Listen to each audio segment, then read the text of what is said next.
سلام كبرات تخاتلت مرب نيوز لو ما عندون كم تلمود حدشت حبريتهاتن اب زسومن زمعول زلو حدشت معبالتاتن حيزنا لكم متينا لنا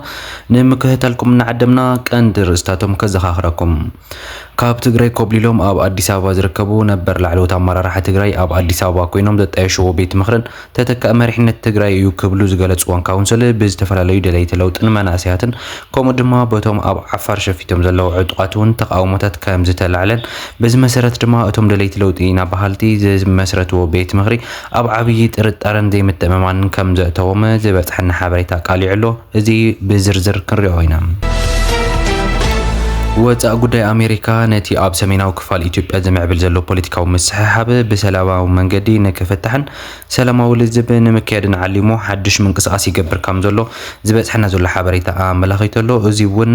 ናባኹም ክነብሎ ኢና አስታት ሰለስተ ወርሒ ተወዚፉ ጸንሐ ማህያ ፖሊስ ትግራይ ሕዚ ከም ዝተኸፍለን ነዚ ስዒቡ ድማ ፖለቲካውን ታክቲካውን አካይዳ ይክብሉ ተንተንተ ፖለቲካና ገለጽዮም ዝርከቡ እቲ ሕዚ ክኸፈለሉ ዝተደለየ ምኽንያትን ብምንታይ ዓይነት ኣሰራርሓን እዩ ንዝብልውን ናባኹም ክነቕርቦ ኢና ናይ ትግራይ አብያተ ትምህርቲ ድሕሪ 30 ጉንበት ከዓጽዋ መምርሒ ምውራድ ስዒቡ ኣብ ህዝቢ ዓቢ ሻቅሎት ከም ዘስዓበ ዝወጽ ዘሎ ሓበሬታት የቃልዕሉ እዚ እውን እንታይ እዩ እቲ ምኽንያት እቲ ክዕጽዋ ዝተገበረሉ ምኽንያት እንታይ እዩ ዝብል ብሰፊሑ ክንሪኦ ኢና ሕዚ ናብ ዝርዝሮም ክሕልፈኩም መጀመሪያ ግን ነዚ ምድላውዚ ላይክ ናገበርኩም ከም ድማ ሓድሽ ተኸታተልቲ እንተሃልዩኹም ሰብስክራይብ ናገበርኩም ቤተሰብ ኩኑ ክብለኩም ይደሊ ናብ ህዝብና ንኽበፅሕ ድማ ሼር ምግባር ከይትርስዑ እዚ ሓበሬታ እዚ ኩሉ ግዜ ናብ ህዝብና ንኽበፅሕ ሼር ናገበርኩም ኣባፅሕዎ ክብለኩም ይደሊ እቲ ዝፍጠር ዘሎ ኩነታትን እንታይ እዩ ዝብል ህዝብና ክፈልጦ ስለ ዘለውን ማለት እዩ ክብረት ተኸታተልቲ ናብቲ ናይ መጀመሪያ ጉዳይና ክሓልፈኩም ከለኹ ወፃኢ ጉዳይ አሜሪካ ነቲ ኣብ ሰሜናዊ ክፋል ኢትዮጵያ ዘመዕብል ዘሎ ፖለቲካዊ መስሓሓብ ብሰላማዊ መንገዲ ንክፍታሕን ሰላማዊ ዝኾነ ልዝብ ንምክያድን ዓሊሙ ሓድሽ ምንቅስቃስ ይገብር ከም ዘሎ እዚ ወፁ ዘሎ ሓበሬታት እናቃልዑም ዝርከቡ እቲ ሕዚ ወፁ ዘሎ ምሽጥራዊ ሓበሬታ ድማ ኣብ ዝሓለፈ መንግስቲ አሜሪካ ብወፃኢ ጉዳይ ሚኒስትሩ ኣቢሉ ኣብ ናይ ኢትዮጵያን ናይ ኤርትራን ዘሎ መስሓሓብ ናብ ልዝብን ናብ ሰላማዊ ዝኾነ ዘተን ንኽመጽእ ሓደ ዕድመ ኣቕሪቡሎም ነይሩ እቲ ዕድመ ንሱ ድማ ናይ ወፃኢ ጉዳይ ሚኒስትር ናይ ኢትዮጵያ ዶክተር ጌዲዮን ጢሞቴዎስና እቲ ናይ ኤርትራ ወፃኢ ጉዳይ ሚኒስትር ዑስማን ሳልሕ ናብ አሜሪካ ከይዶም ንኽዛተዩን እቲ መዛተይ አካል ድማ ናይ አሜሪካ ወፃኢ ጉዳይ ሚኒስትር ከም ዝኾነን እቲ ኣብ መንጎ ክልቲአን ሃገራት ዝፍጠር ዘሎ ዘይምስሓሓብን ዘይምቅዳውን ድማ መሰረታውን ሰላማውን ብዝኾነ ዘተ ንኽፍታሕን እቲ ድርድር እውን ቀጻሊ ብዝኾነ መልክዑ ኣብ ሰሜናዊ ክፋል ኢትዮጵያን ኣብ ኤርትራን ክፍጠር ንዝኽእል ኣዕናዊ ዝኾነ ኩናትን ነቲ ቀርኒ አፍሪካ ከሕምስ ዝኽእል ነገራትን ብቐሊሉ ሪዞልቭ ክግበረሉ ኣብ ዝኽእል ኩነታት ንኽመያየጡ እዩ እናተገበረ ነይሩ ሕዚ ድማ እዚ ነገር እዚ ሕዚ እውን እቲ ኣንፈቱ ብምስፋሕን እቲ ኣድማሱ ብምስፋሕ ድማ እዚ ነገር እዚ ሕዚ እውን ኣብ መንጎ ኤርትራን ኢትዮጵያን ጥራይ ዘተ ብምፍጠር ዝፍታሕ ፀገም የለን ነዚ ንትግራይ እውን ሓዊሱ ክኸውን ክኽእል እኒአዎ ዝብል ሓሳብ ብኤርትራ ወገን ከም ዝቐረበን እዚ ሓሳብ እዚ ድማ ብኣሜሪካ ቅቡል ኮይኑ ሕዚ ኣሜሪካ ነቲ ኣብ ሰሜን ክፋል ኢትዮጵያ ዘመዕብል ዘሎ ፖለቲካዊ ወጥርን ምስሓሓብን ዝምልከት ብሰላማውን ህዱእ ብዝኾነ ምኽንያትን ኣካይዳን ክትፈትሖ ትሞክር ከም ዘላን ሓደሽቲ ምንቅስቃሳት እውን ከም ዝተጀመሩን ኣብ መንጎቲ ናይ ፌደራል መንግስትን ናይ ትግራይ ዘሎ መሪሕነት ህወሓትን ተፈጢሩ ዘሎ ዓብይ ክፍተት ድማ በሰላማውን ኣሳታፍን ብዝኾነ ዘተ ፍልልያቶም ንኽፈትሑ መንገዲ ተጣጣሕ ከም ዘላን እዩ ዝወፅእ ሓበሬታ ኣቃሊዑ ዘሎ እቲ ዝበፅሐና ዘሎ ሓበሬታ ከም ዘመላኸቶ ድማ ክብረት ተኸታተልቲ አሜሪካ ነዚ ነገር እዚ ኣቕልል ኣቢላ ከም ዘይትሪኦን እቲ ኣብ ማእኸላይ ምብራቕ ተፈጢሩ ዘሎ ኩናትን እቲ ኣብኡ ከሲራቶ ዘላ ናይ ባዕላ ጥቕምን ኣብ ቀይሕ ባሕሪ እውን ንኸይድገም ኣብ ቀይሕ ባሕሪ ስትራቴጂካዊ ዝኾነ ጥቕማ ንምሕላው ኣብ መንጎ ኤርትራን ኢትዮጵያን ከምኡ ድማ ትግራይን ዘሎ ሰላማዊ ዝኾነ ኣካይዳ ክኸውን ከም ዘለውን ነቲ ቀይሕ ባሕሪ ብሰላማዊ ዝኾነን ሰላማውን ድሕንነትን ናይ ቀይሕ ባሕሪ ንምሕላው ድማ እቲ ታርጌት ገይራቶ ዘላ ኣብዚ ሰዓት እዚ ኤርትራን ኢትዮጵያን ከም ዝኾነን ንዕኡ ድማ ኣብቲ ማእኸል ዝኾነ ይኹን ራብሻ ከይፍጠር ትግራይ እውን ዝኾነ ይኹን ኣብ ትግራይ ዝኾነ ይኹን ኩናት ክፍጠር ከም ዘይትደልን እዩ እቲ ዝወፅ ዘሎ ሓበሬታ ኣመላኺቱ ዘሎ ምክንያቱ ድማ እንድሕር ኣብ ትግራይ ወይ ከዓ ኣብቲ ዞባ ቀርኒ ኣፍሪካ ዘሎ ዝኾነ ይኹን ኩናት እንድሕር ዳ ተፈጢሩ ኮይኑ ነቲ ድሕንነት ናይ ቀይሕ ባሕሪ ኣብ ሓደጋ ከም ዘእትዎ ኳልኩሌት ብምግባር እዮም ኣሜሪካ ሕዚ እቲ ዘለዎም ናይ ወፃኢ ጉዳይ ፖሊሲኦም እናቀየሩን ሪቫይዝ እናገበሩን ዝርከቡ ምክንያቱ ድማ እቲ ምስ ኢራን ወሊዖሞ ዘለዎ ኮይናት ብዙሕ ክሳራታት ከም ተሰዓበሎም ኣብ ማእከላይ ምብራቅ ዘሎ ናይ ኣሜሪካ ጥቅሚ ድማ ክጎድል ከም ዝኽኣለን ነዚ ስዒቡ ድማ ኣብ ቀይሕ ባሕሪ እውን ንኸይድገም እታ ናይ ድሕንነት ናይ ቀይሕ ባሕሪ ንክሕሎን ብኤርትራን ኢትዮጵያን ኣቢሉ ዓብይ ፀብለልታ ንክትረክብን ኣሜሪካ ድማ ኣብ ዘለዋ ጥቅሚ ንክትሕሉን ትገብሮ ዘላ ምንቅስቃስ ከም ዝኾነ እዩ እቲ ዝበፅሐና ሓበሬታ ዘመላክት ዘሎ ዝኾነ ኮይኑ ግን እቲ ኣብ መንጎ ኤርትራን ኢትዮጵያን ተጀሚሩ ዝነበረ እቲ ናይ መፍሕፋሕ ናይ ፖለቲካዊ ምስሕሓብ ድማ ብቀሊሉ ክሃድእን ናብ ዘተ ንክመፁን ይግበር ከም ዘሎን ብተወሳኺ ድማ ትግራይ መሪሕነት ናይ ትግራይ እውን ናብቲ ዘተን ልዝብል ንሱ ንክሕወስ ዓብይ ምንቅስቃሳት ይገብሩ ከም ዘለውን በቲ ወፃኢ ጉዳይ ሚኒስትር ናይ ኣሜሪካ ዝምራሕ ናይ ጉዳይ ማርክ ራቢዮ ዝተባሃለ መራሒ ማለት እዩ ብኡ ዝምራሕ ዓበይቲ ምንቅስቃሳት ይግበሩ ከም ዘለውን ዓበይቲ ምድላዋት ተገይሮም ድማ ናብቲ ሰላማዊ ዝበሃል ዘተን ርክክብን ንኽኣቱ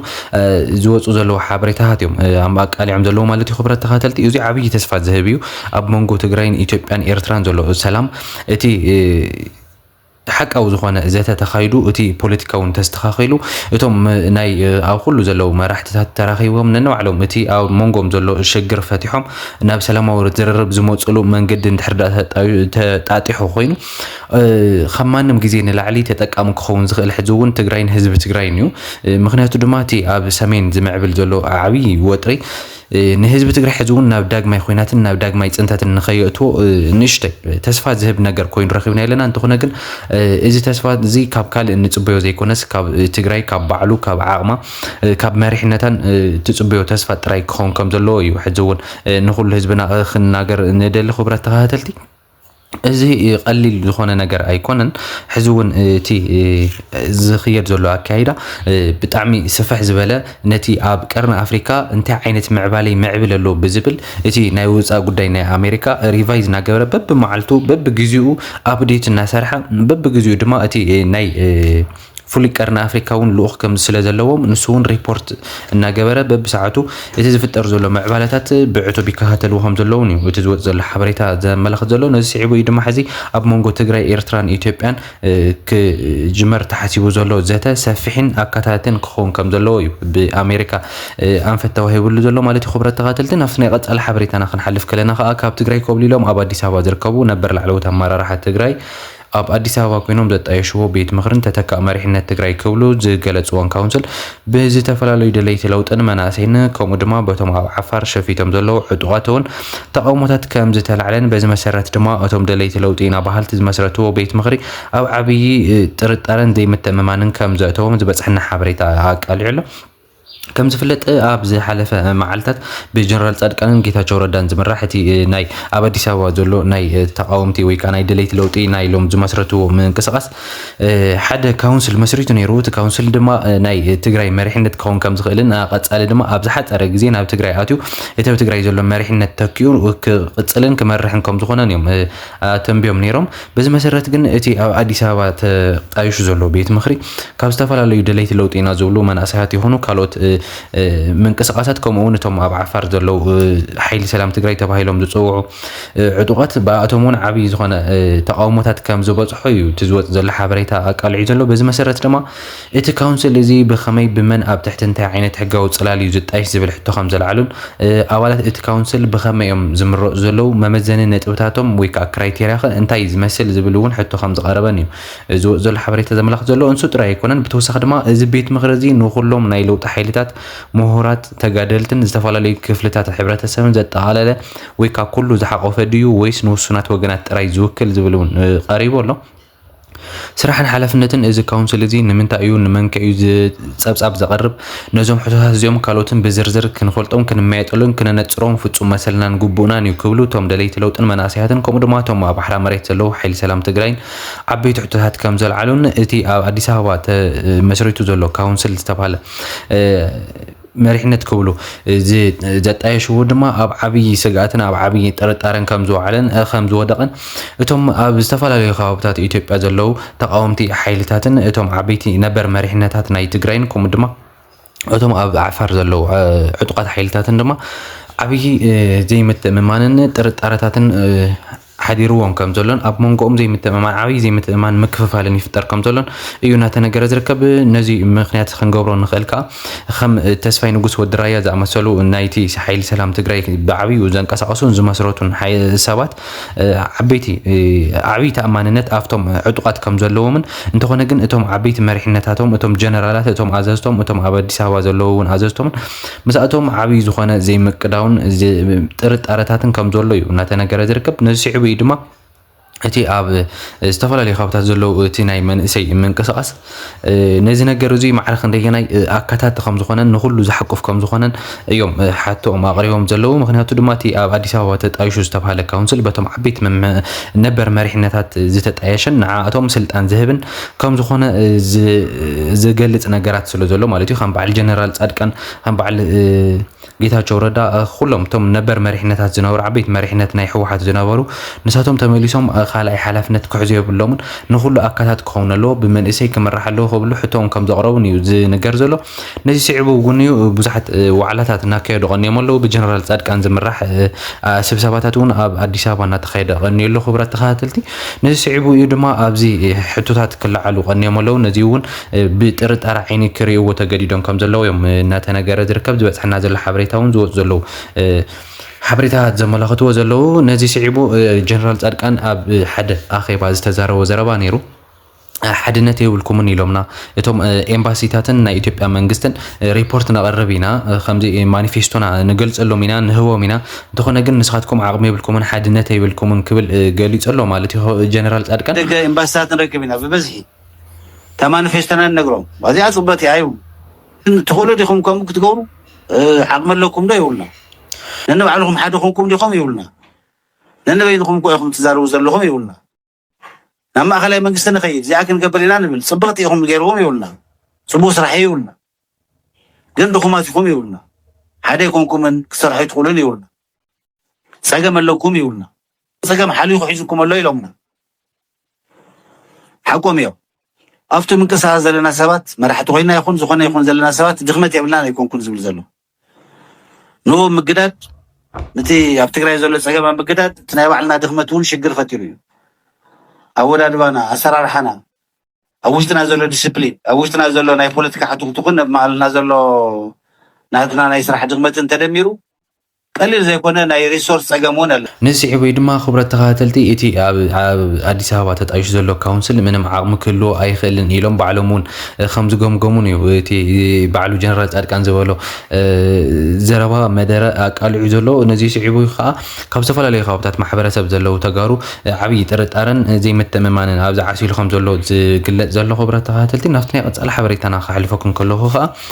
ንሰለስተ ወርሒ ተወዚፉ ፀንሐ መሃያ ፖሊስ ትግራይ ሕዚ ከም ዝተኸፍለን ነዚ ስዒቡ ድማ ፖለቲካውን ታክቲካውን ኣካይዳ እዩ ክብሉ ተንተንቲ ፖለቲካ እናሓበሩ እዮም ዝርከቡ ከም ዝፍለጥ ኣብ ዝሓለፈ ካብ ግዜያዊ ምምሕዳር ትግራይ እቲ ስልጣን ተላቂቑ ወይ ከዓ ተመንዚዑ ናብ ሕወሓት ከም ዝኣተወን ብዶክተር ደብረጽዮን ዝምራሕ ፕሬዚደንት ናይ ትግራይ ድማ ስሩዕ ስሩሑ ከም ዝጀመረን ተቃሊዑ ነይሩ ነዚ ስዒቡ ከዓ እቲ ፖሊስ ኮሚሽን ናይ ትግራይ እውን ከም ዝተቀየረን ካብ ጀነራል እቲ ቅድሚ ሕዚ ብጀነራል ገብረ ዲላ ዝምራሕ ዝነበረ ፖሊስ ኮሚሽን ናይ ትግራይ ሕዚ ናብ ይሕደጎስ እዮም ወይ ከዓ ናፍቲ ናይ ቀደም መሪሕነቱ ዝነበረ ይሕደጎስ እዮም ከም ዝተመለሰ እዩ እቲ ዝወፅእ ሓበሬታን ዝሕብር ዘሎ እቲ ይሕደጎስ እዮም ድማ ስሩዕ ስሩሑ ስለ ዝጀመረ ንኣሳስ 3 ወርሒ ተወዚፉ ዝፀንሐ መሃያ ፖሊስ ትግራይ ድማ ሕዚ ክኽፈል ተገይሩ ኣሎ እዚ ታክቲካውን ፖለቲካውን ኣካይዳ ከም ዝኾነ እዩ ብዙሓት ተንተንቲ ፖለቲካ ዝሕብሩ ዘለዉ ምክንያቱ ድማ እቲ ንኣሳስ 3 ወርሒ ዘይተኸፈለ ፖሊስ ኣባላት ፖሊስ ንምእማንን ነቲ ሓድሽ መሪሕነት ይሕደጎስ እዮም ኣብ ትሕቲኡ ንምግባርን ንዕኡ ማዕረኽ እንደገና ሕቶኦም ክምልሰሎም ከም ዝኽእል ንዕኡ ዝኸውን ግዜያዊ መልሲ ከም ዝኾነን እዩ እቶም ተንተንቲ ፖለቲካ ዝሕብሩ ዘለዉ ንስዒቡ ከዓ ሕዚ ናይ 3 ወርሒ ምኽፋሉ ስዒቡ ታክቲካውን ፖለቲካውን ዝኾነ ኣካይዳ ኣብ ፖሊስ ኮሚሽን ትግራይ ይካየድ ኣሎ ክብሉ ተንተንቲ ፖለቲካ እናሓበሩ እዮም ዝርከቡ ይሕደጎስ እዮም ስርሑ ካብ ዝጅምር ንመዓልታት ተቆፂሮም ኣለዉ ጀነራል ገብረ ዲላ ድማ ካብዚ ቀዲሙ ዝነበሮ ስራሕ ተገሊሉ ሕዚ ምስ ጀነራል ታደሰ ወረደ ኣብ ምንም የለውን ሕዚ ሱቕ ኢሎም ኮፍ ኢሎም ኣለዉ ካብቲ ዝነበርዎ ስልጣን እውን ተገሊሎም ኣለዉ ማለት እዩ ክብረት ተኸታተልቲ ነቲ ሕዚ መፅኡ ዘሎ ሓዱሽ ስርዓት ተቐባልነት ንምርካብ ክበሃል ድማ ናይ 3 ወርሒ ደሞዝ ፖሊስ ኮሚሽን ትግራይ ጥራይ ከም ዝተኸፍለ እዩ እናተነገረ ዝርከብ ኣብዚ ድማ ዓብይ ሕቶታት እናተለዓለ ይርከብ ምክንያቱ ድማ ካልኦት ሰራሕተኛታት መንግስቲ ናይ ትግራይ ከይተኸፈሉ ከመይ ኢሉ ናይ ፖሊስ ኮሚሽን ናይ ትግራይ መሃያ ክረክብ ይኽእል ዝብል ዓበይቲ ሕቶታት እናተለዓልዮም ዝርከቡ እንተኾነ ግን እዚ ፖለቲካውን ታክቲካውን ኣካይዳ ይኸብሉ መደምደምቶም ከም ዘቕረቡ እቶም ተንተንቲ ፖለቲካታት እናሓበሩ እዮም ዝርከቡ ማለት እዩ ክብረት ተኸታተልቲ ንሕና እውን ናባኹም ክነብሎ ዘሓረናዮ ነገር እንተሃለወ እዚ ናይ ኩሉ ሰራሕተኛ መንግስቲ ናይ ትግራይ ክሓቶ ዝግባእ ሕቶ ስለ ዝኾነ ብእዋኑ ሕዚ እውን ሕቱ ከቕርብ ከም ዘለዎን ሓደ ኣካል ተኸፊሉ ሓደ ኣካል ክተርፍ ከም ዘይብሉን ማዕረ ዝኾነ ኣካታት ዝኾነ ናይ ደሞዝ ኣከፋፍላ ስርዓት ኣብ ትግራይ ክህሉን ኩላትና ፃውዒትና ነቐርብ ማለት እዩ ክብረት ተኸተልቲ ናብቲ ናይ መወዳእታ ሓበሬታና ክንሓልፍ ከለና ኸ ናይ ትግራይ ኣብያተ ትምህርቲ ድሕሪ 30 ጉንበት ክዓፅዋ መምርሒ ምውራዱ ስዒቡ ኣብ ህዝቢ ዓብይ ሸቕሎት ከም ዘስዓበ ዝወፅ ዘሎ ሓበሬታታት የቃልዑ ኣለዉ እቲ ምክንያት ድማ ኣብ ትግራይ እኹል በጀት ብዘይምህላው ከምኡ ድማ እኹል ናይ ነዳዲ ኣቕርቦት ብዘይምህላው እቲ ናይ ትምህርቲ ስርዓት ብዓብዩ ከም ዝተሃስየን ካብ ጉንበት 30 ንድሓር ዘሎ ግዜ ድማ ነቲ ናይ ትምህርቲ ፕሮግራማት ንምክያድ ዘኽእል ሃዋህው ከም ዘየሎን ዝብል ሓደ ዓብይ ትእዛዝ ተመሓላሊፉ ኣሎ እዚ ትእዛዝ እዚ ኣዋጅ እዚ ብቐሊሉ ዝረአ ነገር ኣይኮነን ሕዚ እውን ነቲ ህዝቢ ናብ ዓብይ ሸቕሎትን ናብ ስጋኣትን ነእትይዎ ይርከብ ድሕሪ ጉንበት 30 ክፍጠር ዝኽእል ነገራት ድማ እንታይ እዩ ኢሉ ክሓስብን ክሻቐልን ጀሚሩ ኣሎ ህዝቢ ትግራይ ህዝብና ማለት እዩ ክብረት ተኸታተልቲ እዚ ማዕርክ እንደና ያሻቐል ምዃኑ ሕዚ እውን ንማንም ዝነገር ኣይኮነን እንተኾነ ግን እቲ ኣብ ትግራይ ተፈጢሩ ዘሎ እቲ ናይ ሕፅረት በጀት እቲ ናይ በጀት ምኽልካል እቲ ናይ ነዳዲ ምኽልካል ካልኦት ድጎማታት ምኽልካልን ናቱ ሳዕቤን ከም ዝኾነን ብድሕሪኡ ግን እተን ኣብያተ ትምህርቲ ክቕፅላ ከም ዘይኽእላን ዛጊድ ድማ ኣብ ዝተፈላለዩ ኣብያተ ትምህርትታት ብዙሓት ተምሃሮ ኣቋሪፆም ይኸዱ ከም ዘለውን ልዕሊ 2000 ዝኾኑ ካብ መቐለን ከባቢአን ተምሃሮ ኣቋሪፆም ከም ዘለውን ኣብ ዞባ ደቡብ ምብራቅ እውን ዝተፈላለያ ብዙሓት ኣብያተ ትምህርትታት ተዓፅዮን ከም ዘለዋን ስራሕ ኣቋሪፀን ከም ዘለዋን ዝበፅሕ ዘሎ ሓበሬታ ኣቃሊዕና ኣሎ ክብረት ተኸታተልቲ እዚ ማዕርክ እንደና ያሻቐል ከም ዝኾነን ህዝብና ሕዚ እውን ናብ ዳግማይ ሸቕሎትን ናብ ዳግማይ ጦርነት ንኸይኣቱ ኣብ ዓብይ ሸቕሎት ከም ዘሎ እዩ እቲ ዝወፅ ዘሎ ሓበሬታ ዘቃልዕ ዘሎ እምበረን ሎማዓንቲ ነብረና ሓበሬታ ነዚ ኣብዚ ዛዚመ ኣለኹ እዚ ምድላው እንተፈቲኹም ኸ ሳብስክራይብ ና ላይክ ምግባር ከይትርስዑ ሼር እናገበርኩም ድማ ናብ ኩሉ ህዝብና ንኽበፅሕ ግበርዎ ክብለኩም ይደሊ እንተኣነ ግን ሎማዓንቲ ነብረና ምድላው ዛዚመ ሰላም